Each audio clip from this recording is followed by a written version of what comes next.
Hello everyone, আসসালামু আলাইকুম। সবাই কেমন আছেন? আশা করি সবাই ভালো আছেন। Welcome to Dubai bike rider. ঈদের আনন্দ নিয়ে সবাই যখন ঘোরাফেরা নিয়ে ব্যস্ত, তখন আমরা সকাল থেকে রাত 3টা পর্যন্ত ডিউটিতে ব্যস্ত। সকাল 10টা বাজে রুম থেকে বের হয়েছি, এখন পর্যন্ত রুমে যাওয়া হয়নি। এখন বাজে রাত 3টা, এখনও ডিউটি চলতেছে। আর আধা ঘন্টা আছে, আধা ঘন্টা পরে ডিউটি শেষ। আর আধা ঘন্টা পরেই রুমে চলে যাব। কাল আবার সকাল 10টায় ডিউটি হলে 9টায় ঘুম থেকে উঠতে হবে, উঠে রেডি হতে হবে। এই 4-4.5 ঘন্টা রেস্ট করে, সাড়ে চার ঘন্টা ঘুম যাওয়ার পরে আবার সকালে ডিউটি করতে হবে। এটাই হলো প্রবাস জীবন। আমরা যারা দেশে থেকে ভাবি যে বিদেশ খুব সুখের, আসলে বিদেশ সবার জন্য সুখের হয় না। কারোর জন্য হয় সুখের, কারোর জন্য হয় দুঃখের। 100-এর ভিতরে 90% মানুষেরই হয় দুঃখের, সুখের হয় 10% মানুষের। যেমন যারা ফ্যামিলি নিয়ে থাকে, আত্মীয় স্বজন নিয়ে থাকে, ওই সকল মানুষের জন্য বিদেশ সুখের। আমাদের মতো যারা ব্যাচেলার আছে তাদের জন্য বিদেশ অতটা সুখের না। ঈদ বছরে 2টা আসে, 2টা ঈদে সবারই আনন্দ করতে ইচ্ছে করে, ঘোরাফেরা করতে ইচ্ছে করে, কিন্তু আমাদের ইচ্ছে থাকা সত্ত্বেও আমরা পারতেছি না, কারণ ঈদে আমাদের কোনো ছুটি নেই। তারপরেও কিছু কিছু আত্মীয় স্বজনের কথায় অনেক খারাপ লাগে, কষ্ট লাগে।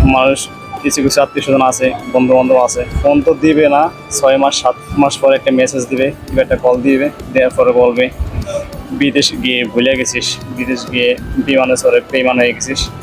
আসলে ভিডিওটা তাদের জন্য, একটু দেখুন আসলে বিদেশটা কতটা সুখে আছে, কতটা দুঃখে আছে, একটু জানারও আপনাদের দরকার আছে। আসলে আমরা কার খোঁজ নেব? সকাল 10টাতে রুম থেকে বের হয়েছি, রাত 3টা বাজে, এখন পর্যন্ত রুমে যেতে পারেনি। তাহলে আমরা কার খোঁজটা নিব, কিভাবে নিব? এখানে নিজের খাওয়ার টাইম নাই, নিজের রেস্টের টাইম নেই, ঘুমের টাইম নেই। 4 ঘন্টা, 4.5 ঘন্টা, 5 ঘন্টা, 6 ঘন্টায়, সর্বোচ্চ 6 ঘন্টা, এরকম 24 ঘন্টার ভিতরে সর্বোচ্চ 6 ঘন্টা ঘুম যাওয়ার পর ডিউটি করতে হয়। তাও আবার সারাদিন বাইকের উপরে বসা, তাহলে এর ভিতরে আমরা কার খোঁজটা নিব বলেন? যে সকল আত্মীয় স্বজন, বন্ধু বান্ধবরা এই সকল কথাগুলো বলে, মাঝে মাঝে মন চায় ওদের নিয়ে এসে একবার দেখাই আসলে কিভাবে তাদের খোঁজটা নেই, একবার নিয়ে আসা উচিত ওদের। আসলে আমার কথায় কষ্ট নেবেন না, কেউ কোনো কষ্ট নেবেন না। খারাপ লাগছিল এতটুকু, এই জন্য বললাম। সবাই কোরবানি দেবে, আনন্দ করবে, ফুর্তি করবে। আমরা যারা প্রবাসী, আমরা কোরবানি দিলাম নিজের সুখকে, নিজের আনন্দকে, নিজের ফুর্তিকে। দোয়া করি আমাদের দেশের সকল ভাই বোন আপনারা ভালো থাকেন, সুখে থাকেন। আপনারা দোয়া করেন যাতে আমরা ভালো থাকি। আমরা যারা প্রবাসী একলা পড়ে আছি, আমাদের জন্য আপনারা সবাই দোয়া করবেন। আমরা যাতে ভালো থাকি, আনন্দে থাকি, সুখে থাকি, এতটুকুই কামনা আপনাদের কাছে। আর যাই হোক, রাতে দুবাইতে বাইক চালানোর মজাই অন্যরকম। আমি অতীতে ভুলে গেছি বন্ধু, মনেও আনি না। আমি হাসতে শিখে গেছি বন্ধু, আর কাঁদি না। আমি অতীতে ভুলে গেছি বন্ধু, মনেও আনি না। আমি হাসতে শিখে গেছি বন্ধু, আর কাঁদি না। আগের মতো তোমায় নিয়ে কাব্য লিখি না, আগের মতো তোমায় নিয়ে কাব্য লিখি না। সত্যি বলছি তুমি এখন আমার কেউ না, আমার কেউ না। আমি অতীত ভুলে গেছি বন্ধু, এখন আমি স্বপ্ন দেখি শুধু আমাকে ঘিরে।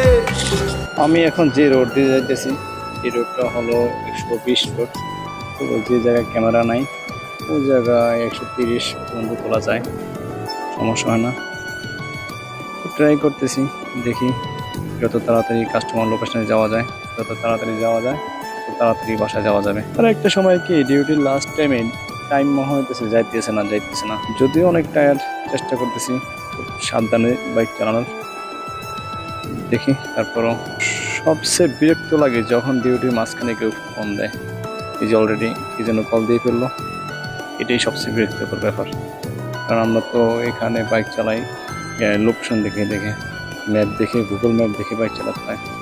এখন যদি কেউ কল দেয়, সামনে ম্যাপ রেখে কলিং পাশে, এটা অনেক বড় একটা সমস্যা, যেটার কারণে অনেক দুর্ঘটনা হতে পারে। চেষ্টা করি এই সকল কলগুলো এড়িয়ে চলার, তারপরে কিছু করার নাই। অনেক লোক কল দিবে, এটাই স্বাভাবিক। বন্ধু বান্ধব আছে, নিজের ফ্যামিলি আছে, আত্মীয় স্বজন আছে, কল দিবি, এটা স্বাভাবিক, মেনে নিতে হবে। যেটা বলছিলাম, দুবাইতে রাত রাত্রে বেলা বাইক চালানো সত্যি খুব মজা।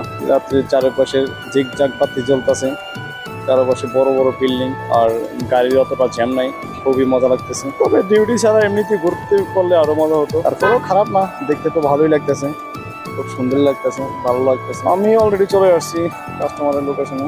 একটু পরে ডিউটি শেষ হবে, রুমে যাব, খানা গোসল করবো, খানা খাবো, তারপরে একটা ঘুম, 4 ঘন্টা 4.5 ঘন্টা ঘুম, তারপরে আবার ডিউটি। আজকের মতো এই পর্যন্ত সমাপ্ত। ইনশাল্লাহ দেখা হবে নেক্সট ভিডিওতে। আল্লাহ হাফেজ।